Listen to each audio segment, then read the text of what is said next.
Amém. A igreja está tão atenta que eu falei sem microfone e todo mundo respondeu, você viu? Já cumprimentou a pessoa do seu lado, falou com todo mundo. Glória a Deus.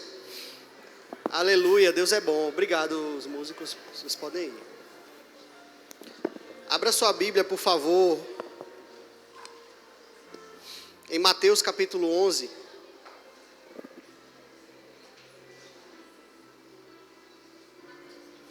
Mateus capítulo 11.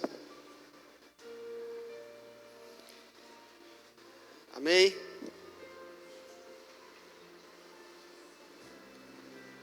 Você tá bonitão com esse cabelinho assim.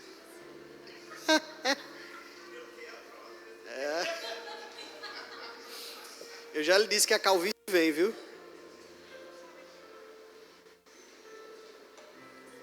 Não estranhe não, é meu jeito de conversar com ele. Nós dois temos intimidade para isso. Mateus 11, versículo 28. Eu gosto muito dessa passagem, irmão. Mateus 11, 28. Eu quero falar hoje sobre Jesus como referência, amém? Amém? Glória a Deus. Mateus capítulo 11, versículo 28, Jesus diz: Vinde a mim, todos os que estáis cansados e sobrecarregados, e eu vos... Tomai sobre vós o quê? O quê? O meu jugo. E o quê? O principal. Aprendei, porque sou manso e humilde de coração. E então o resultado disso vai ser o quê? Achareis descanso para a vossa alma. Amém? Aí ele diz, porque o meu jugo é suave e o meu fardo é leve. A gente conhece essa passagem de Cós Salteado.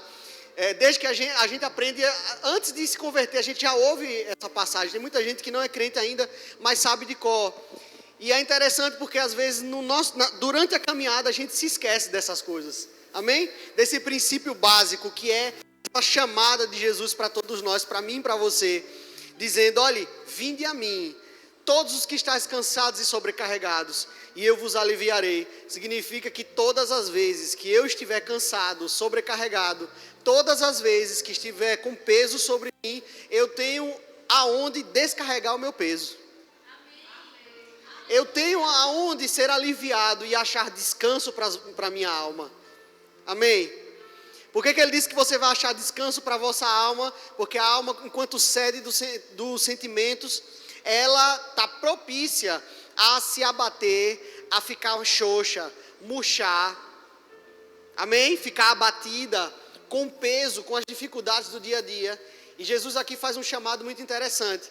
Mas eu quero estudar com você hoje e chamar a sua atenção para quando ele diz, aprendei de mim. Amém? Quando Jesus diz, aprendei de mim, esses dias eu estou voltando para a sala de aula, estudando algumas coisas e eu me lembrando, pensando eu e Deus, e me lembrando como era a sensação de estar sentado de novo numa cadeira ouvindo alguém falar. E por mais que aquela pessoa tenha a mesma profissão que eu, esteja falando de coisas que eu até sei, eu até me lembro, mas a sensação de aprender é única, irmão. É uma sensação de conforto ali. Enquanto eu sou aluno, eu não tenho a mesma obrigação que eu tenho com um cliente, por exemplo, de chegar para mim e me perguntar e eu ter que ter a resposta para ele, a solução para ele. É mais ou menos isso. O médico é o advogado, o advogado é o médico da vida, ou o mecânico da vida. Você chega com um problema e aí a gente tem que receitar o remédio, dizer qual é o melhor caminho, mais fácil para a gente alcançar aquele objetivo. Não é verdade? E quando eu estou ali sentado, todo o peso de responsabilidade de achar as respostas já não está sobre mim, está sobre o professor.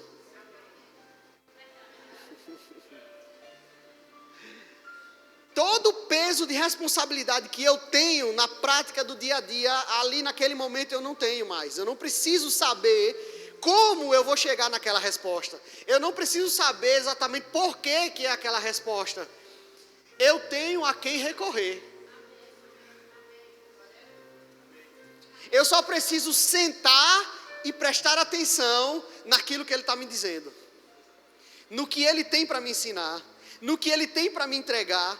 Sabe, irmãos, é a mesma sensação de quando você chega faminto num grande banquete, ou você chega faminto num restaurante. Outro dia eu fui naquele restaurante Conversa Fiada, e eu fiquei maravilhado, porque lá eu posso comer tudo que eu gosto. Estou fazendo a propaganda grátis. Eu posso comer tudo que eu gosto. De acarajé, que é a minha comida favorita, até o churrasco.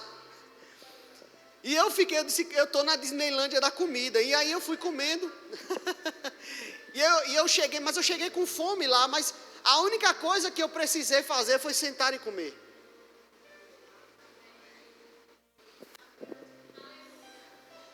O peso já não estava sobre mim. Quando você atende ao chamado de Jesus, quando Ele diz, vinde a mim, aprendei de mim, e vocês vão achar descanso, Ele está tirando de sobre as suas costas todo o peso de responsabilidade, de resolver os seus problemas, o seu dilema.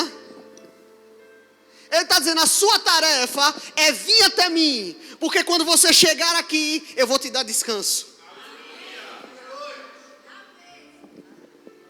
Traga o seu fardo para mim, traga a sua dúvida para mim, traga a sua incerteza para mim, traga o seu medo para mim, traga a sua insegurança para mim, que quando você chegar aqui, eu vou te aliviar. Vinde a mim, vinde a mim. Se você pegar, irmãos, as palavras e os sermões de Jesus, você vai ver que Jesus foi alguém que sempre trouxe as responsabilidades para Ele. Ele diz, crede em Deus, crede também em mim. Ele diz, em meu nome, ide e pregai, porque é em meu nome. E esses sinais seguirão como consequência aos que creem. Ele chamou a responsabilidade para ele. Se eu creio, se eu entrego, se eu confio, se eu falo, se eu vou, ele se responsabiliza pelo resultado. O resultado não é seu, irmão. Deixa eu dizer para você, o resultado não é seu. O resultado é responsabilidade de Deus. Sua responsabilidade é o processo. Sua responsabilidade é o crer. Sua responsabilidade é o falar. Sua responsabilidade é ir até Ele. Sua responsabilidade é manter os olhos nele. Paulo diz, olha, nenhum soldado, ele se embaraça com as coisas dessa terra. Porque se ele se embaraçar, ele não consegue alcançar a sua missão. Ele não consegue cumprir a missão. E soldado que não cumpre a missão é soldado inútil. Amém. Mas deixa eu dizer um negócio para você. Em João capítulo 15, Jesus diz assim, eu sou a videira, vocês são os ramos. Se permanecerdes em mim,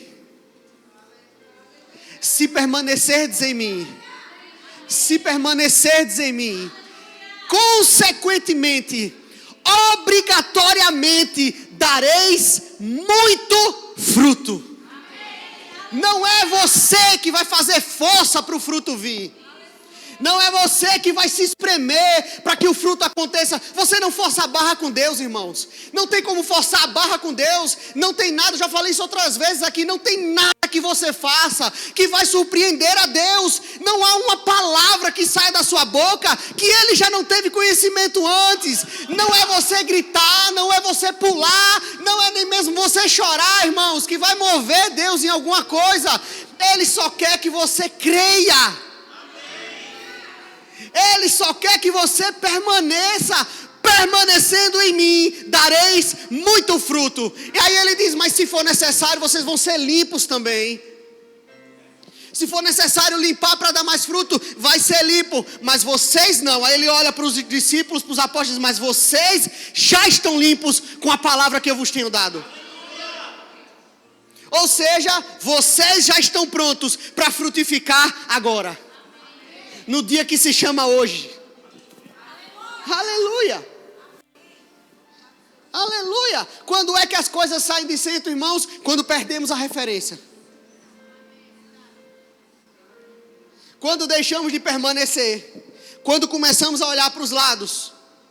Quando começamos a esperar que as coisas aconteçam através dos outros. ou da força do nosso braço. Deixa eu explicar para você o que é uma referência. A referência, irmãos, é algo que guia você. Você quer chegar em algum lugar e você muitas vezes tem como referência alguma coisa. Por exemplo, eu tenho um amigo que tem um apartamento ali pertinho da Unite. E ali tem alguns condomínios. Na verdade, pastor Lucas, você que mora lá na Farolândia, tem alguns condomínios ali naquela avenida da Unite, por aquela redondeza. E eu tenho um amigo que tem um apartamento lá. E se eu quero achar o apartamento dele, eu tenho o Farol como minha referência. Eu sei que quando eu chegar no Farol, que eu avistar o Fisk, o apartamento dele está logo ao lado. Você está entendendo? A referência vai guiar você seguro ao seu destino. Amém. E a referência também tem uma outra função, que é fazer com que você se comporte de modo certo. Referência serve para chegar em algum lugar, e referência serve para você saber como se comportar. É por isso que Jesus disse: olhe, vinde a mim, aprendei de mim. Aí ele diz: por quê? Porque eu sou manso e humilde de coração. Ele está dizendo: eu sou o que você precisa ser. Ele é quem nós precisamos ser. Aí você vai dizer: mas Samuel, eu tenho pessoas como minhas referências, meu pai, minha mãe, meus líderes, meus pastores. Mas deixa eu dizer para você, as pessoas dessa terra são reproduções da verdadeira referência que você tem que ter. Porque as pessoas dessa terra vão decepcionar você, vão mentir para você, vão trair você muitas vezes, vão preterir você muitas vezes. Mas Jesus Cristo é o mesmo ontem, hoje e será eternamente. Ele não vai falhar com você. E para que servem as nossas referências terrenas, irmãos? Simples, para que você possa imitar durante o caminho. Vou dar um exemplo para você. Se eu estou tentando chegar num lugar que eu não conheço, e eu não tenho uma referência grande, como eu citei agora o Farol ali, da Unite, eu vou seguindo alguém que sabe chegar lá. Pastor Lucas conhece a região. E eu vou seguindo o carro dele, e eu vou pegar essa avenida Euclides Figueiredo, depois vai se transformar em Tancredo Neves. Se ele mudar de faixa, eu vou mudar junto com ele. Se ele entrar numa rua, eu vou entrar numa rua junto com ele. Por quê? Porque eu sei que ele está indo para o mesmo lugar que eu. Por isso que a Bíblia diz que a gente tem que imitar a fé. Imite a fé. Ou quando Paulo diz: olha, sejam meus imitadores, como eu sou de Cristo. Entende? Quando você sabe que aquela pessoa está indo para o mesmo lugar que você. E quando é que eu tenho que deixar de ter aquela pessoa como referência, Samuel? Você vai ter que deixar de ter ela como referência quando aquela atitude dela, determinada, não frutificar. Você sabe aquela pessoa que é uma bênção, mas ela entra numa... Vou usar uma linguagem juvenil agora. Ela entra numa vibe... Ela entra numa vibe tão negativa, tão ruim, tão de crítica, tão esqueci a palavra agora, de uma pessoa muito negativa, pessimismo. De tanto pessimismo, e aí aquilo vai corroendo a fé. E você já não se sente bem perto dela. Quem já teve essa experiência? Você já não consegue ficar muito perto daquela pessoa. Não é que você não goste mais dela, não é que você criou ranço, mas é porque você sente que aqueles frutos não estão alimentando você. Você não está te fazendo bem, não está fazendo bem para a sua fé. Amém? Isso é um sinal claro do Espírito Santo no seu espírito, comunicando: deixe de seguir. Amém? Você sabe, irmãos, que às vezes a gente lê e cita a passagem de Eclesiastes 3, falando que há tempo para tudo debaixo do sol. E eu vejo que a gente ignora muito uma coisa que Salomão diz lá, que ele diz assim: há tempo de abraçar e há tempo de afastar-se de abraçar. Mas eu quero dizer para você que tanto abraçar como afastar-se de abraçar é palavra de Deus. Amém? É palavra de Deus do mesmo jeito. Há tempo de deixar de abraçar. E tem gente que acaba entrando num outro extremo, também muito perigoso. Qual é? Seguia tanto que quando aquela pessoa para de frutificar, aquela pessoa cai, ela esquece do seu destino final, da sua verdadeira referência, e se perde no caminho junto com ele.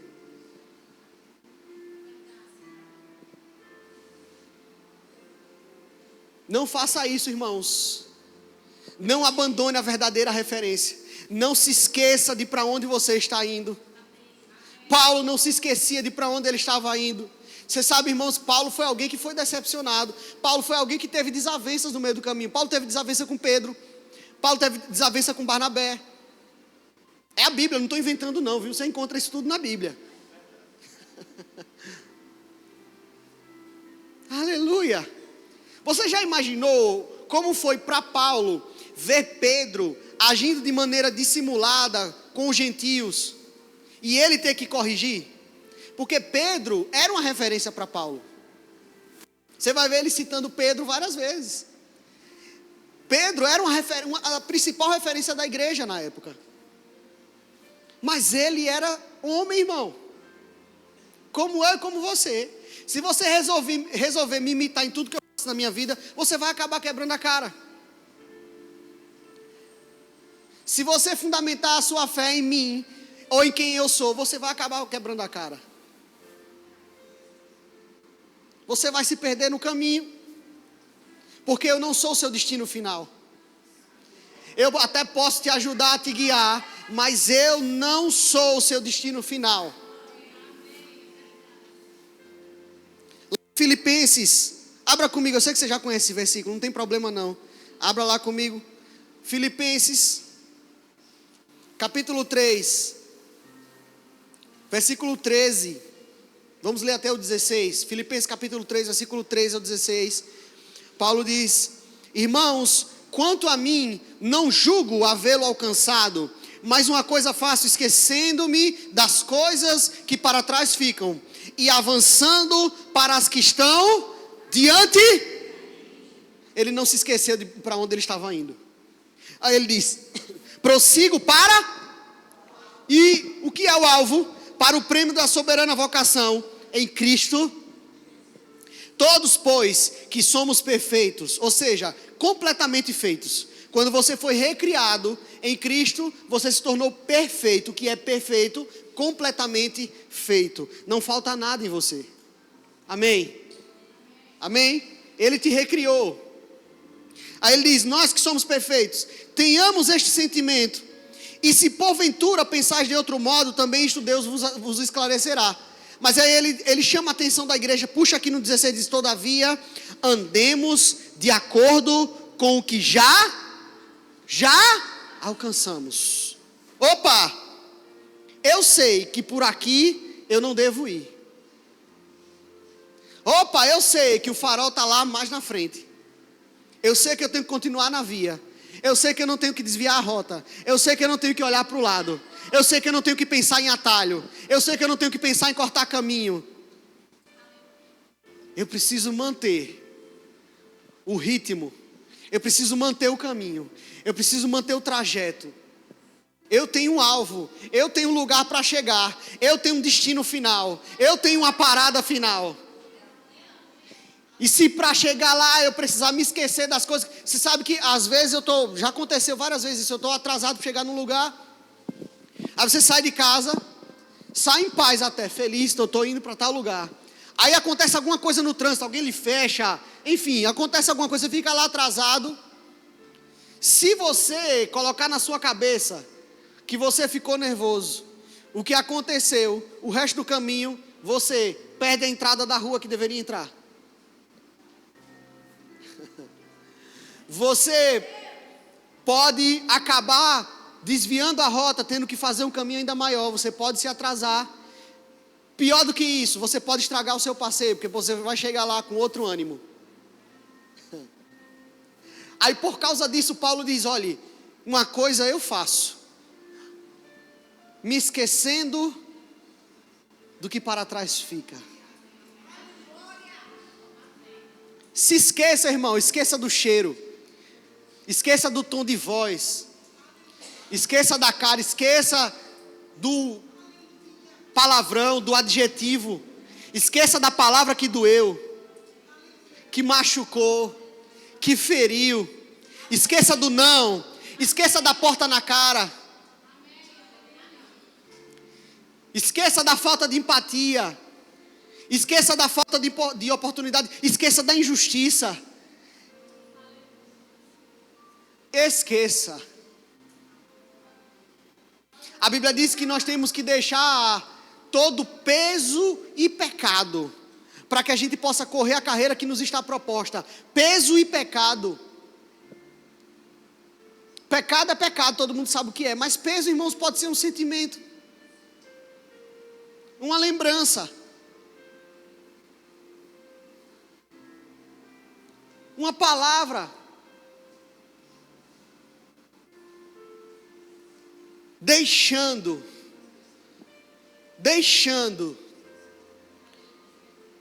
todo peso e pecado, esquecendo do que para trás fica. Como as pessoas gostam de falar, queimando as pontes com o passado, cortando o vínculo com o que já passou. A única coisa que você tem que guardar, irmãos, é a esperança, a fé e o amor. Prossiga para o alvo, não se esqueça do seu alvo. Referência não admite concorrência. Você não consegue se concentrar num destino se você ficar em dúvida em qual referência seguir. Você vai desviar a sua atenção, você vai desviar os seus olhos, você vai desviar o seu pensamento. E isso não é fé, irmãos. A fé confia, a fé não muda de planos. A fé não tem plano B, plano C, plano D. A fé diz: levante-se e lance no mar. E assim será feito. Hebreus capítulo 11. Abra lá comigo, por favor, Hebreus capítulo 11. No versículo 23. Estou feliz que eu finalmente descobri como é que eu faço nessa versão gratuita da MySword para os versículos virarem links de novo, graças a Deus. Estava quase pagando $50 por isso. Hebreus 11, 23.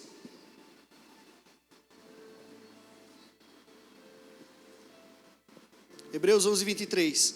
Diz assim: pela fé, Moisés, apenas nascido, foi ocultado por seus pais durante 3 meses, porque viram que a criança era formosa. Também não ficaram amedrontados pelo decreto do rei. Qual era o decreto do rei? A criança abaixo de 2 anos ia ser morta se fosse hebreia. Amém? Porque o número deles era muito grande. Amém? Eles não queriam, Faraó não queria que se multiplicasse. Então a ordem era clara, tinha que matar, irmãos. E Faraó não era só um rei, era como se fosse um deus lá no Egito. Amém?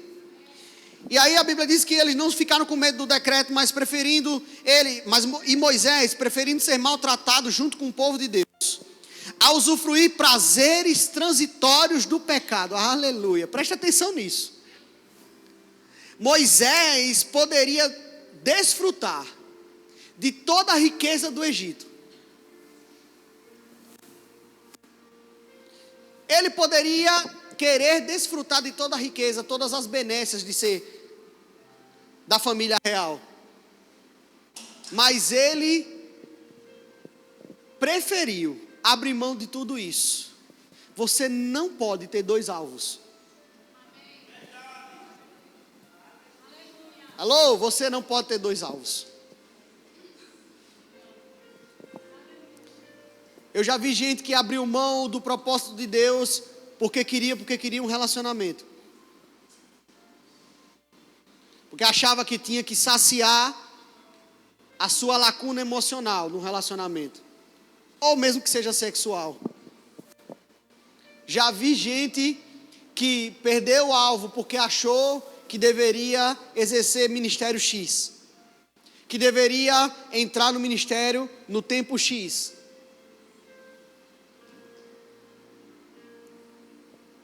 E acabaram nunca chegando. Porque você não pode ter duas referências, você não pode ter dois destinos, você não pode ter dois alvos. Alvo é único, irmão. O alvo é único, irmão. Aí ele diz aqui no versículo 26, vem aqui comigo, 26. Ele diz: porquanto Moisés considerou o opróbrio, ou seja, a vergonha de Cristo, por maiores riquezas do que os tesouros do Egito. Ele está falando o seguinte: Moisés preferiu ser taxado como escravo. Ele escolheu a sua descendência hebreia de escravo, as riquezas do Egito. Aí por quê? Aí ele diz aqui, do que os tesouros do Egito, porque contemplava o galardão. Ei, escute isso, Moisés contemplava o galardão. Aí eu fui atrás, por que contemplava? Porque ele abriu mão da riqueza do Egito, porque contemplava o galardão. Meu Deus, o negócio tem que ser muito bom. Esse galardão devia ser muito bom. Aí eu fui olhar no grego, porque ele contemplava o galardão. Olha o que é contemplava aqui nesse contexto. Eu vou lhe dizer no grego, versículo 27. Ele, aqui, separei aqui. 26, aliás, o final do 26. O contemplava é apoblepo, certo? A-P-O-B-L-E-P-O. Apoblepo. Quer dizer o seguinte: desviar os olhos de outras coisas e fixá-la em uma única coisa. Olhar atentamente. Eu já tinha pesquisado essa palavra outras vezes, e não é um fixar apenas, é um fixar de quase como se você tivesse hipnotizado. Nada consegue tirar o seu olhar daquela coisa. Nada consegue desviar a sua atenção daquilo. A Bíblia está dizendo que Moisés contemplava. E qual era o galardão de Moisés, irmãos? O próprio Moisés responde em Êxodo capítulo 33, quando ele diz: não nos faça subir desse lugar sem a tua presença, porque sem ela nós seremos como qualquer outro. Falar com Deus face a face, para Moisés, valia mais do que toda a realeza do Egito.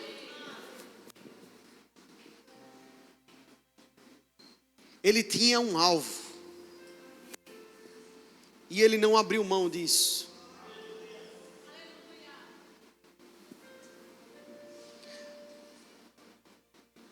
Lá em Atos capítulo 4, abra comigo, por favor. Atos capítulo 4.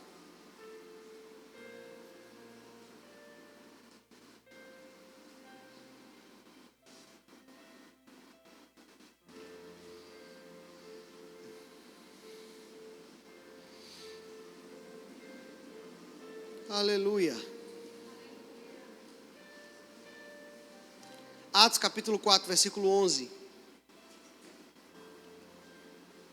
Pedro é apresentado ao sinédrio e eles perguntam: ô Pedro, com que poder você está aí curando coxo, fazendo milagre? Em nome de quem? De onde você tira esse poder?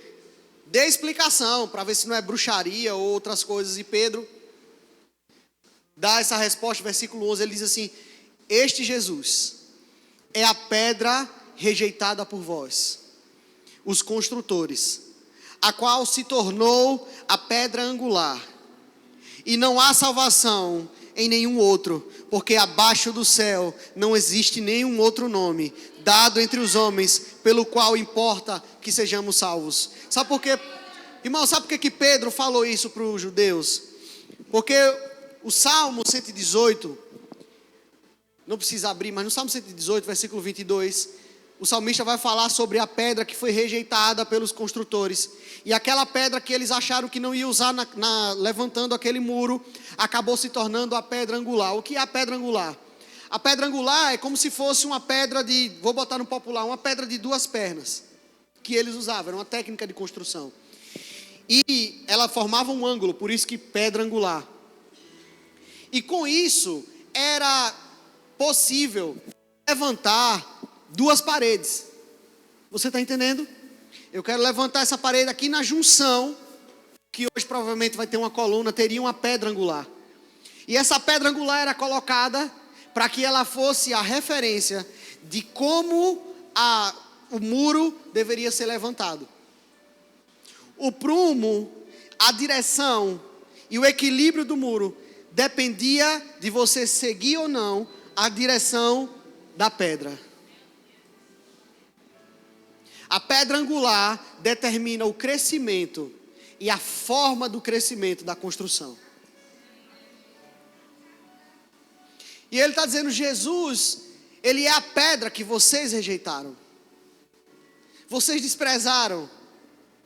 Mas ele se tornou a referência para nós.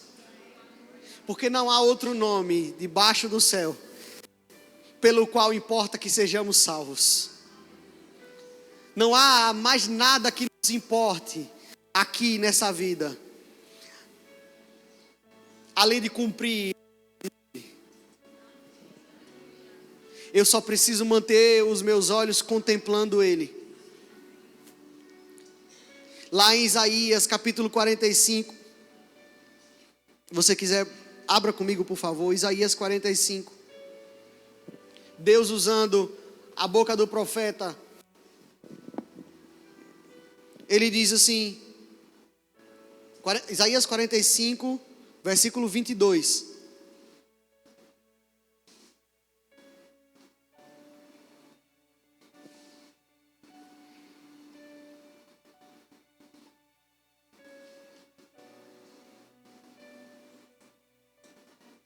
Versículo 22, ele diz, olhai para mim e sede salvos. Vós todos os limites da terra, porque eu sou Deus e não há outro. Por mim mesmo tenho jurado, da minha boca saiu o que é justo, e a minha palavra não tornará atrás. Diante de mim se dobrará todo o joelho, e jurará toda a língua. De mim se dirá tão somente no Senhor a justiça e força. Até eles virão e serão envergonhados todos os que se irritarem contra ele, mas no Senhor será justificada toda a descendência de Israel, e nele se gloriará. Ele está dizendo, vocês não precisam de mais nada, vocês não precisam olhar para reino nenhum, vocês não precisam buscar aliança fora, vocês não precisam que o seu socorro caia dos pés dos homens. Pastor Antônio Cirilo começa um CD dele, uma canção dele assim. Para quem não sabe, é uma das minhas maiores referências aqui na terra. E ele começa o CD dele, eleva-me, ele diz, com uma ministração espontânea, uma palavra do Espírito, ele diz, olhe, não deixe que sua coroa caia dos pés dos homens.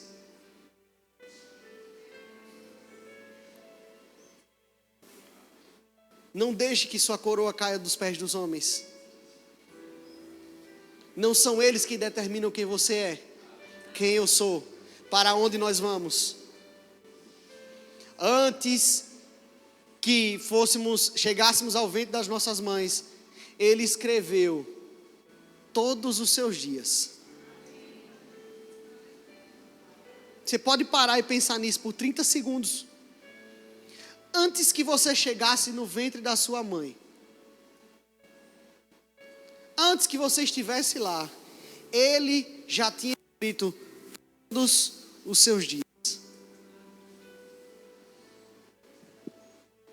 O cuidado e a paternidade de Deus se manifestaram sobre você antes mesmo de você existir. É por isso que você não tem que esperar que a sua salvação venha de outras pessoas, venha de outros lugares. Que o seu socorro venha de outros lugares.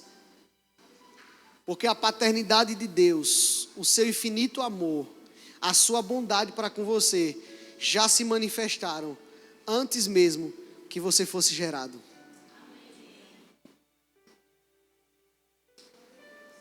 Os seus dias já estavam escritos aqui. como dizemos nós verbianos, Deus já esteve no seu futuro, irmão. Deus já esteve no meu futuro. Não rejeita a pedra angular, não rejeita a referência. Lá em João capítulo 3. Abra lá em João capítulo 3.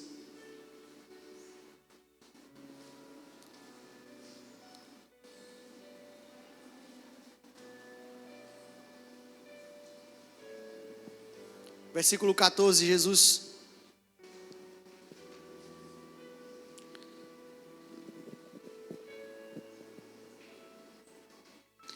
ele está falando com Nicodemos ainda.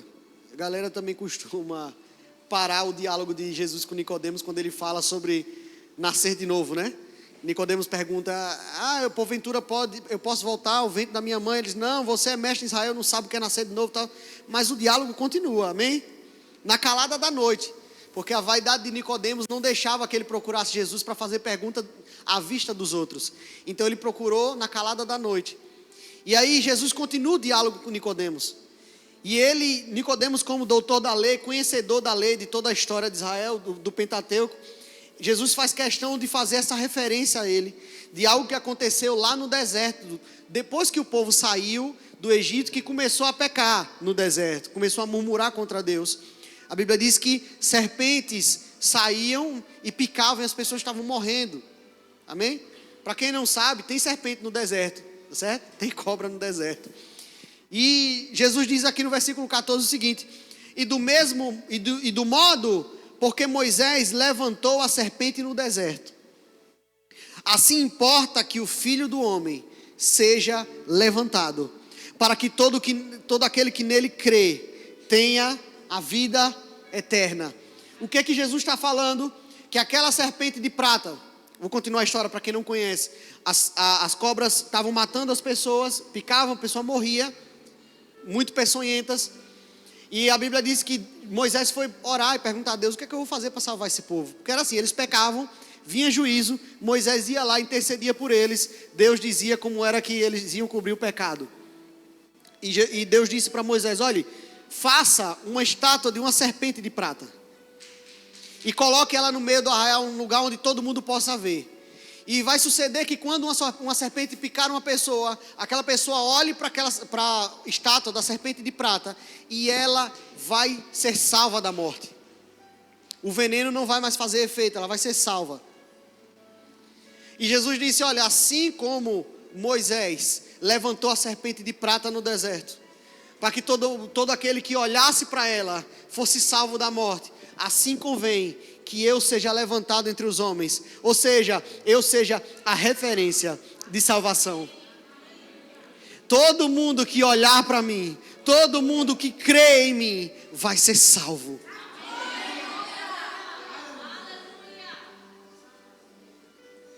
Deixa eu dizer uma coisa para você: quando aquelas pessoas eram picadas no deserto, não tinha remédio humano para salvá-los. Se elas fossem atrás de remédio, de paliativo, elas iam receber paliativos até a morte certa alcançar elas. A gente, quando deixa de crer no que a palavra diz, de olhar para quem verdadeiramente pode nos socorrer, estamos trocando a salvação de Deus, a bênção de Deus, por cuidados paliativos dos homens. Porque se você não tiver uma consciência de prosperidade, irmãos, se você não entender que você é próspero, não é um bom salário que vai te salvar da miséria. Por melhor emprego que os homens possam te dar, por melhores os cargos que os homens possam te dar. Eu transito no mesmo, que eu conheço, Carol fica rindo lá em casa, às vezes ela fica brava, às vezes ela fica rindo. Eu conheço um monte de gente no meu meio, e que mexe no meu ramo profissional, que vive de pura aparência. O dinheiro parece que vai para o ralo. Aí o camarada vem e pede a um amigo meu, aí diz bem assim: não, porque fulano precisa de uma ação, de que você faça tal coisa para ele. Aí eu digo: certo, eu faço. Aí antes que eu diga o preço, aí a pessoa vai dizer assim: mas ele não tem dinheiro para pagar, só tem isso aqui. Às vezes, metade do que uma pessoa de renda muito menor paga, irmão. E paga sem reclamar. Os meus melhores clientes são pessoas de renda mais baixa. Dinheiro não tem nada a ver com miséria, irmãos. Não tem nada a ver com miséria. Não é o dinheiro que determina se você é próspero ou não.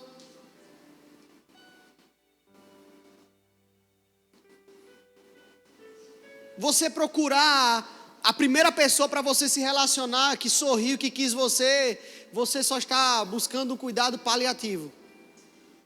Porque você vai continuar vazio emocionalmente. Mas eu quero dizer para você que se você fizer do Senhor o seu refúgio e a sua morada, Ele vai preencher todas as lacunas do seu coração. Eu já disse isso aqui, eu não me canso de dizer. A palavra de Deus me mostra que Deus se apresenta como o marido da viúva, o pai do órfão, o juiz do oprimido, o descanso do cansado. Ele se apresenta assim, irmão, para mim e para você. Não troque a sua referência, o seu alvo, por cuidados paliativos. Não troque. Ele tem a cura, Ele tem a salvação para você. Para mim. Não abra mão disso.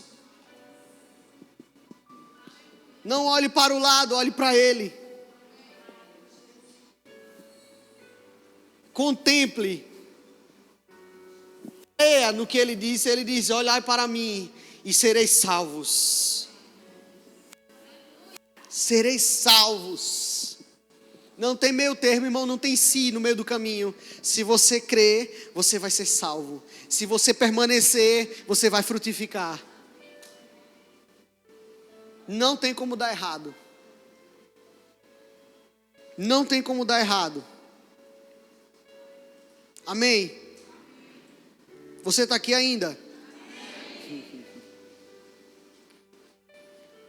Eu vou finalizar com 1 de Pedro, capítulo 2. E antes de eu ler, eu vou lhe fazer uma pergunta.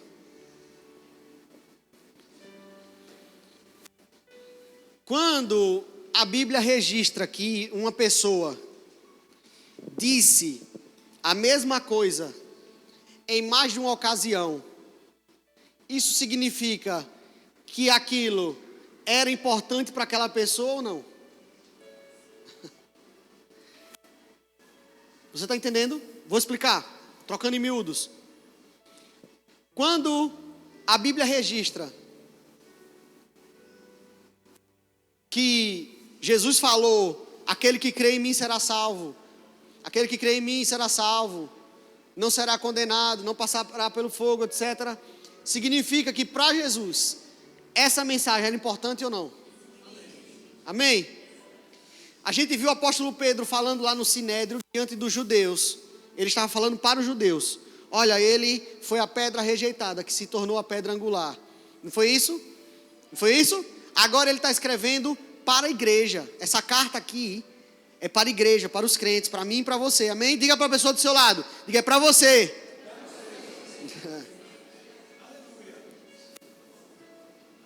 Amém. Isso é manha de pregador, quando você percebe que a galera está querendo mudar a atenção. Amém? Se você não prestar atenção, eu vou ficar mandando você falar para a pessoa dos dois lados. 1 de Pedro, capítulo 2, versículo 3. Ele diz assim: se é que já tendes a experiência de que o Senhor é bondoso. Alguém aqui tem a experiência de que Deus é bom? Amém. Alguém aqui já experimentou que Ele é bom? Amém. Aleluia. Aí ele diz assim: chegando-vos para Ele. E quem é Ele? A pedra que vive, rejeitada sim pelos homens, mas para com Deus eleita e preciosa. Também vós mesmos que vivem, sois edificados, casa espiritual, para ser de sacerdócio, a fim de oferecer de sacrifícios espirituais agradáveis a Deus, por intermédio de Jesus Cristo. Por isso está na Escritura: eis que põe em Sião uma pedra angular, eleita e preciosa, e quem nela crê não será de modo algum.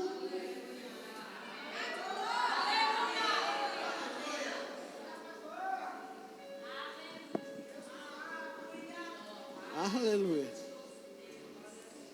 Em algum momento você creu nele, irmão? Você crê nele? Eu quero perguntar para você de verdade: você crê em Jesus? Hebreus capítulo 11, versículo 6, ele diz assim: porque é necessário que todo aquele que se aproxima de Deus creia que Ele existe. Primeiro princípio, pressuposto, para você ser crente, para você ser salvo, para você estar aqui, amém? E se dizer filho de Deus, crê que Deus existe. Amém? Amém?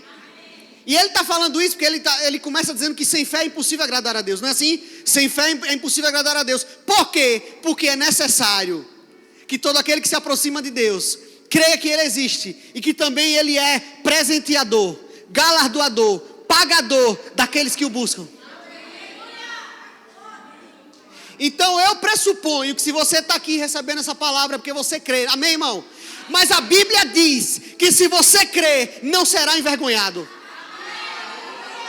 Você não precisa de outra receita. Você não precisa da pena de ninguém. Você não precisa do elogio de ninguém. Você só precisa crer. Porque enquanto você estiver crendo, não vai ser envergonhado. Não seremos envergonhados. Aleluia. Salmo 37 diz: quanto aos ímpios, os seus braços serão quebrados, mas o justo o Senhor o sustém. Não ficarão envergonhados no tempo da angústia. Aleluia. O ímpio, irmãos, vai morrer na sua impiedade. Aquele que cai vai pagar pela sua queda. Mas se você continuar firme, se você continuar crendo, você não vai ser envergonhado. Você vai ser sustentado em todos os seus projetos. Naquilo que você colocar a mão, Deus vai pegar junto com você. E quando você se deparar, irmãos, com espinho no caminho ou com portas fechadas, Ele vai lhe dar o escape. Ele vai lhe dar a alternativa. Ele vai lhe dar a saída. Ele vai apontar a solução. Já contei isso aqui várias vezes, no momento em que eu disse: tenho que parar a faculdade, porque eu não vou ter dinheiro de passagem para ir até lá, ou então eu vou ter que ir a pé. Nem bicicleta eu tinha mais nessa época. Deus preparou um carro, um sedã médio para me levar até o final da faculdade. Aliás, minto, até o final não, porque antes do final Deus me deu uma moto. Ele me fez amadurecer em fé. Mas, irmãos, quando eu olho para trás, já falei isso várias vezes, eu vejo a mão de Deus comigo em todos os projetos e fases da minha vida. Quando você coloca os olhos nele, irmãos, Ele vai lhe ensinar a ser boa esposa. Ele vai lhe ensinar a ser bom marido. Ele vai lhe ensinar a ser diligente. Ele vai lhe ensinar a ser bom aluno. Ele vai lhe ensinar a ser bom voluntário. Ele vai lhe ensinar a ser bom pastor, bom cantor, bom pregador. Ele vai lhe ensinar, irmãos, porque Ele sabe tudo.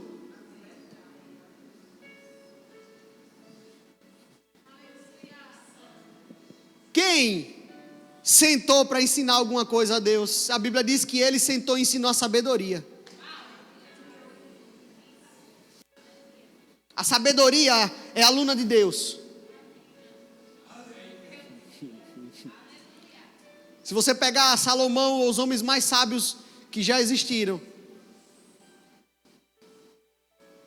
você vai perceber que eles eram meros alunos, resultado daquilo que Deus produziu.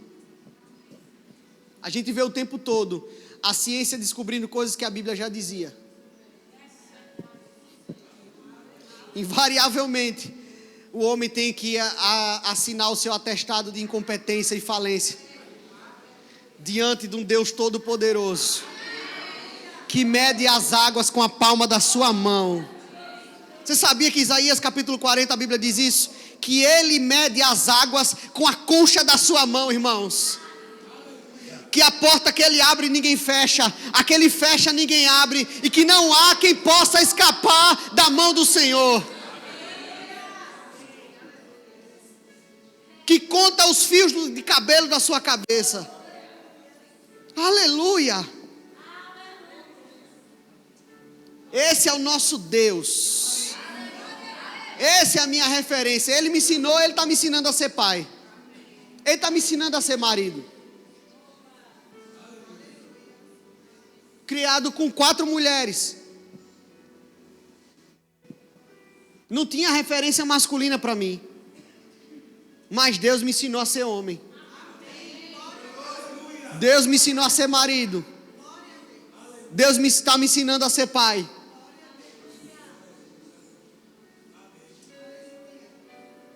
Olhe para Ele. Ei, olhe para Ele. Tire os seus olhos do natural. Tire os olhos do natural, irmão, essa noite. Tire os olhos do natural. Tire os olhos do problema. Tire os olhos da decepção. Tire os olhos da falta. Veja como Deus vê. A Bíblia diz que os judeus o rejeitaram. Ele foi a pedra rejeitada, não é verdade? Aí Paulo diz lá em Coríntios, ele diz assim, olha, em 2 Coríntios ele diz, olha, é como se aquele véu estivesse sobre os olhos deles até hoje. Então eles rejeitaram o conhecimento de Deus, eles rejeitaram o Senhor. Se você olhar na internet hoje, você vê um judeu falando sobre Jesus, você vai ficar provavelmente escandalizado, vai doer dentro de você. Se você é filho de Deus, algo lá dentro vai machucar, porque está falando de Jesus. Amém? Está falando de alguém que você ama. Bom, eu suponho que você o ame. E eu fico observando que a Bíblia diz que olha como um véu. Eles não podem vê-lo, porque o coração está trancado. Mas Paulo diz, mas nós não. Nós contemplamos como que por um espelho. E de glória em glória, somos transformados na mesma imagem. Enquanto eu vejo, olho para o espelho. Ou seja, eu vejo a minha verdadeira imagem, que é Cristo. É isso que Paulo está dizendo. Enquanto você põe os olhos nele, Ele vai transformando você na mesma imagem que Ele.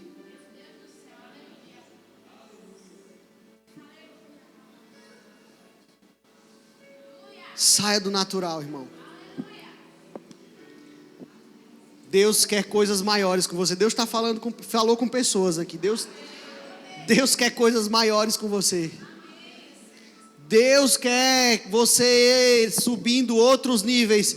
E o diabo está tentando te puxar para baixo. Ele está vendo você decolar aqui e ele quer puxar você para baixo. Não permita que ele puxe você para baixo. Não é o que você come quando sair daqui que determina quem você é em Deus.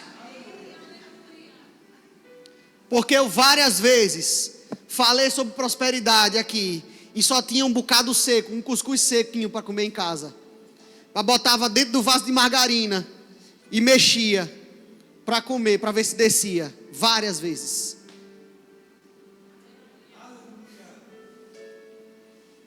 Eu sei o que é crer, irmão, para comer. Eu sei o que é crer para passagem.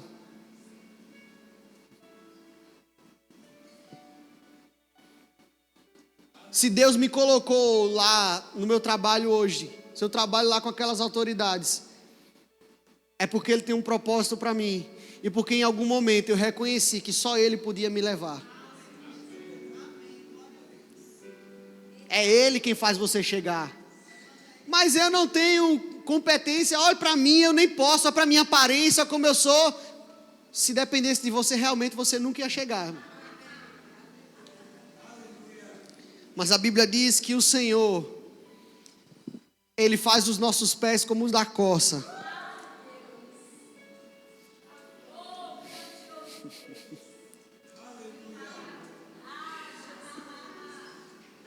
Ele faz você levantar voo como águia.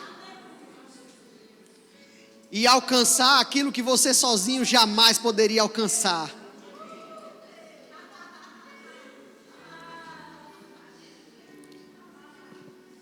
Salomão certa vez disse lá em Provérbios que a lagartixa ela rastejava pelo chão, mas ela conseguia chegar nos mais belos palácios.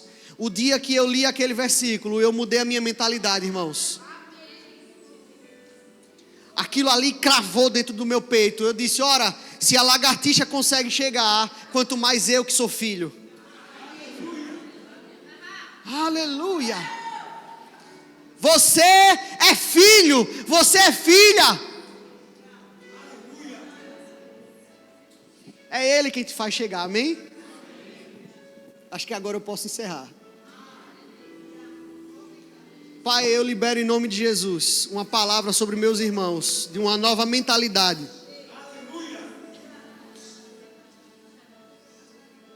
Pai, eu libero sobre os meus irmãos agora uma palavra para olhar diferente, para ver diferente. Assim como o profeta um dia orou para que o seu moço pudesse abrir os olhos e ver que muito mais eram aqueles que estavam com ele. Eu oro, Pai, nessa noite, para que meus irmãos possam ver, que você possa ver, além do que o diabo está colocando na sua frente, além da fumaça que Satanás está fazendo na sua frente, que você possa enxergar a mão de Deus, que você possa enxergar que você é maioria. Em nome de Jesus, toda mentira de Satanás caiu por terra hoje.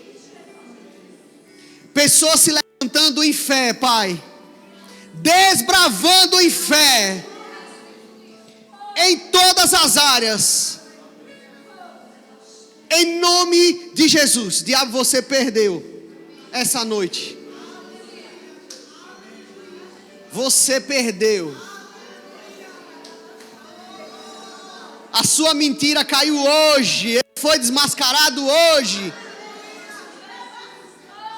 Foi envergonhado, chamado de mentiroso, exposto.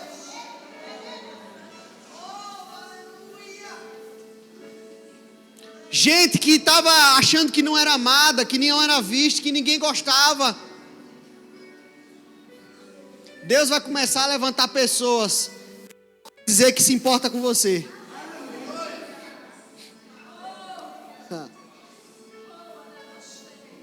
Aleluia, aleluia, aleluia. Eleva os meus olhos para o monte, de onde vem o meu socorro vem do Senhor, que fez os céus e a terra. Ele não permitirá que os meus pés tropecem. Não dormirá, nem ficará cansado aquele que me guarda.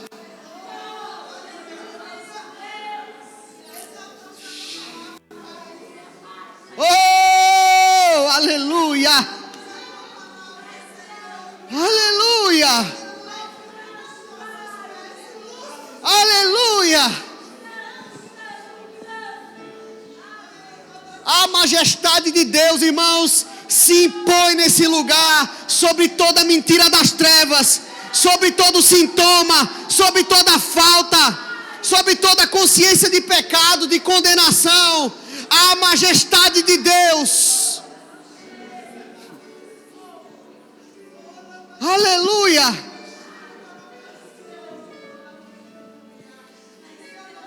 A glória do Senhor. Toda a terra está cheia da sua glória. Toda a terra está cheia da sua glória. Aleluia. Tu és Deus.